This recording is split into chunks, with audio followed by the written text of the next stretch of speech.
Il faut qu'on vous parle du marché d'échange. Il se passe quelque chose là. La livre sterling qui est au plus bas depuis, alors j'ai différentes dates, 1975, 80, 85, enfin elle est quasiment au plus bas historique. L'euro qui se rapproche malgré le rebond du jour à 0,95 face au dollar. Comment expliquer cette turbulence, ces turbulences sur le marché d'échange? On en parle avec vous, Pierre-Olivier Béfi, bonjour. Bonjour David. Chef économiste chez Boussard et Gavaudan.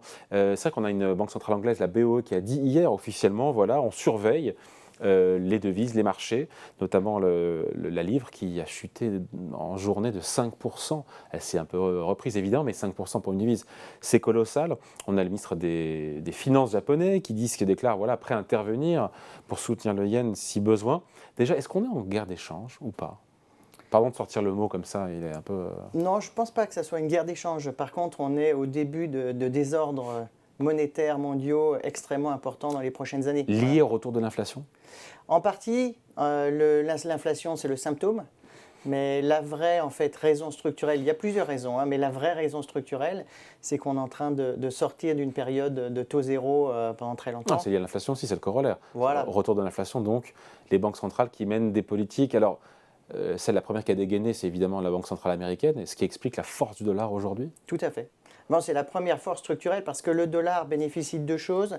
La première, c'est un pays dont les termes de l'échange s'est nettement amélioré. C'est-à-dire les termes de l'échange, c'est en quelque sorte... Ça me rappelle quand j'étais à l'école, ça, voilà, les termes de l'échange. C'est la capacité à acheter des produits à l'étranger. Ouais. Voilà. Aujourd'hui, en Europe, on s'est beaucoup appauvri. Si l'euro a baissé depuis 2 ans de plus de 20%, quasiment 25% aujourd'hui, c'est un symptôme en fait qu'on a perdu énormément en pouvoir d'achat. Alors même si on ne le voit pas encore, parce qu'on fait des mesures pour amortir les chocs inflationnistes, etc., mais quelque part l'Europe s'est appauvrie. Parce que par exemple, on doit payer notre énergie beaucoup plus cher. Et on ne la produit pas chez nous. Les Américains, eux, sont dans une situation différente où ils produisent de l'énergie. Donc ils n'ont pas ce choc négatif. Et en plus de ça, ils ont une économie où le marché du travail, je dirais, est vraiment dans un dynamisme qu'on n'a pas chez nous non plus. Par exemple, on a une baisse par exemple, du taux de chômage en France, mais on part de niveaux très élevés. Eux, ils étaient déjà à des niveaux très bas. Donc en plus, ils ont de l'inflation à l'intérieur qui font que la Banque centrale américaine, la Fed, monte très fortement ses taux. Donc le roi dollar, cette force du dollar, elle est justifiée au regard des fondamentaux économiques, des fondamentaux monétaires. On a encore une fois, j'ai vu les chiffres sur le 10 ans américain, on est à 3,85. Enfin, on a les 4% en ligne de mire et on se dit que l'arbitrage entre bourse et obligations, même pour les investisseurs du monde entier, il y a des flux de capitaux qui vont aller sur le dollar et sur les bons du Trésor américain et qui font monter la devise. C'est ça aussi le mécanisme?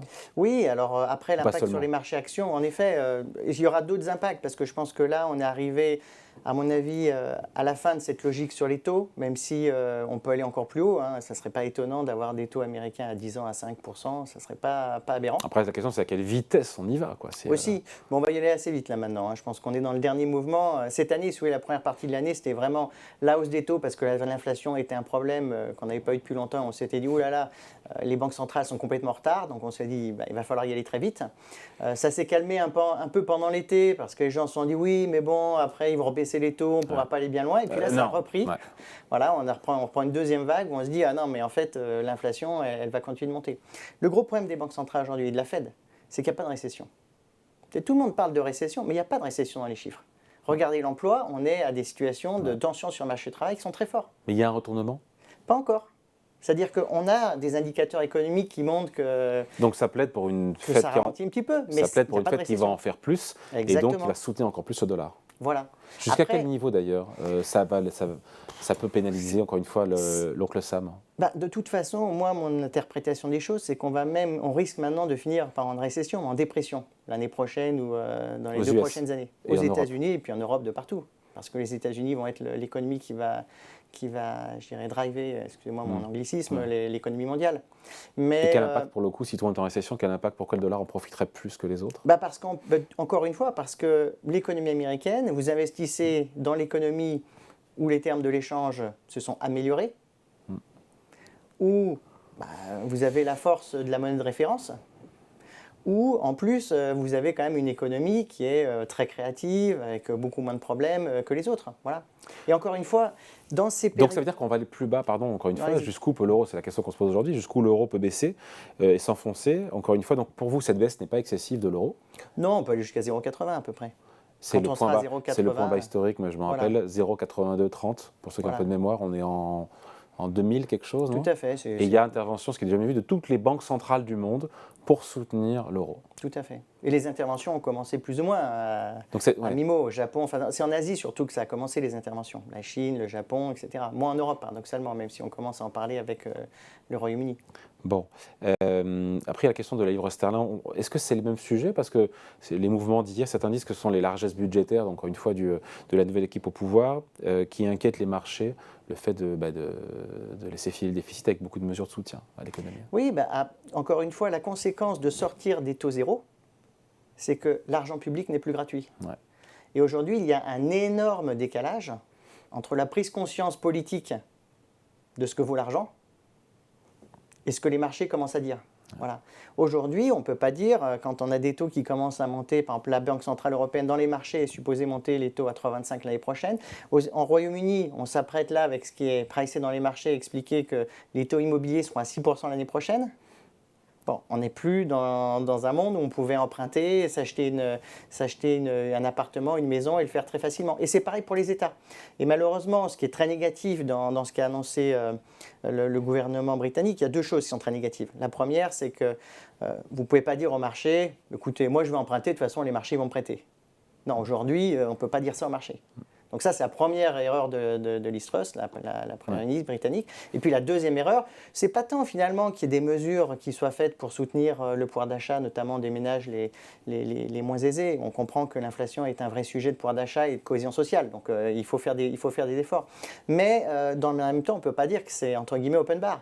On ne peut pas mettre 7 points de PIB sur la table en disant rien n'est financé. En plus, on va asperger toute l'économie avec de l'argent qui vient de nulle part. Alors avant, ça marchait. Parce que l'argent était gratuit. Ouais. Aujourd'hui, elle n'est plus gratuite. On a changé d'air. Exactement, on a changé d'air. Donc, il y a de bonnes raisons que l'euro aille toucher de nouveaux points bas. Oui, alors bon, à 0,90, on atteindra des niveaux quand même où des seuils psychologiques ça deviendra intéressant. Voilà. Oui, puis il y aura des réactions évidemment des banques centrales. On imagine des officiels, des gouverneurs qui commenceront à dire par les mots que le niveau commence à être critique, non? Oui, bon, les banques centrales, ça ne marche jamais. Hein. Donc, de toute façon, dès que vous avez une banque centrale qui veut trop défendre sa monnaie, il faut y aller contre. Ça a marché à l'époque, dans les années 2000, quand toutes les banques centrales ont soutenu l'euro. Ça a inversé la tendance. Voilà, alors il faut que la banque centrale dont la monnaie s'apprécie le dise. Ouais. Voilà. Alors, c'est sûr que quand la Fed va commencer à baisser ses taux, là, c'est pour ça que je dis qu'on n'est qu'au début des désordre monétaire. On n'est pas avant 2024.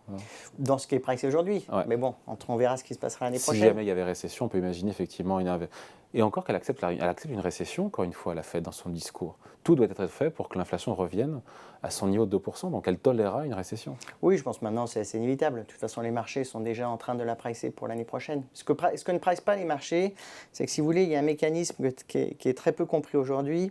Une récession, traditionnellement, on a un peu trop resserré les taux et puis on ralentit et puis on la voit pas toujours arriver tout de suite. Mais enfin, on voit graduellement les indicateurs économiques se dégrader. On se dit bon, et puis à un moment on y est.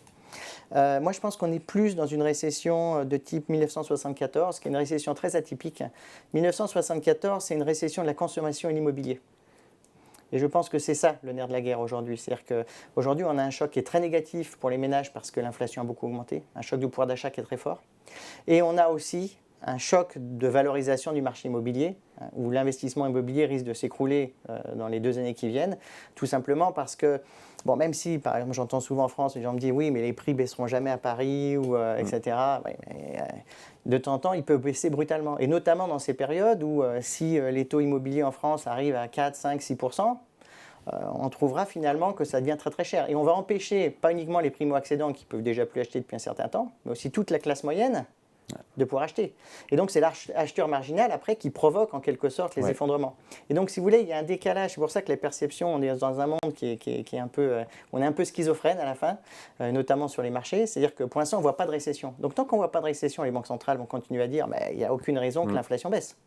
Mais quand ça va arriver, ça va être beaucoup plus brutal. Parce que les récessions immobilières ou de la consommation sont beaucoup plus rares.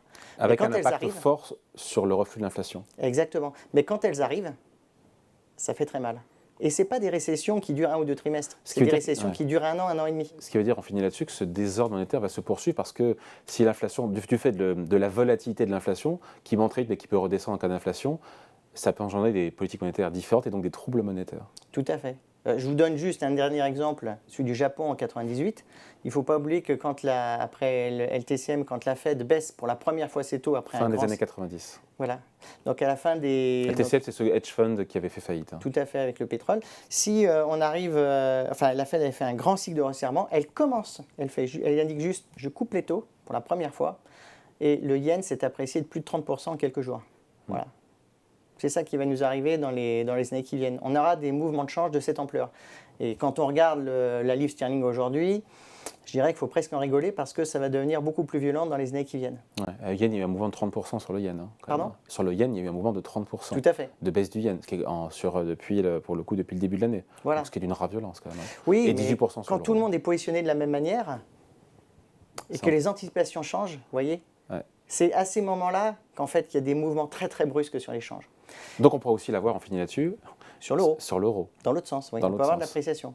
Après, il y a quelques conditions, quelques cases à cocher. Hein. Il faudrait que l'Ukraine ça aille un peu mieux, que le prix du pétrole baisse beaucoup, etc. Enfin, mais bon, il y a des conditions qui peuvent se mettre en place, notamment pour l'année prochaine. Moi, je pense que le stress cyclique va arriver en première partie de l'année prochaine, au premier trimestre sans doute, et après, on aura peut-être des marchés plus constructifs. Le problème, c'est à quel point les marchés vont baisser avant. Ça, c'est l'inconnu. On peut en discuter. Mais après, je dirais que voilà, tout a un prix. À un moment, l'euro aura quand même, quand il aura suffisamment il n'y a rien baissé, d'aberrant, en tout cas d'anormal, à ce qu'on a un euro à 0,96, on se parle face au dollar. Non, c'est complètement normal aujourd'hui. Il n'y a pas de, surtout face au dollar. Voilà. Bon, merci beaucoup. Explication signée Pierre-Olivier Beffy, Merci. chef économiste chez Boussard et Gavaudan. Merci.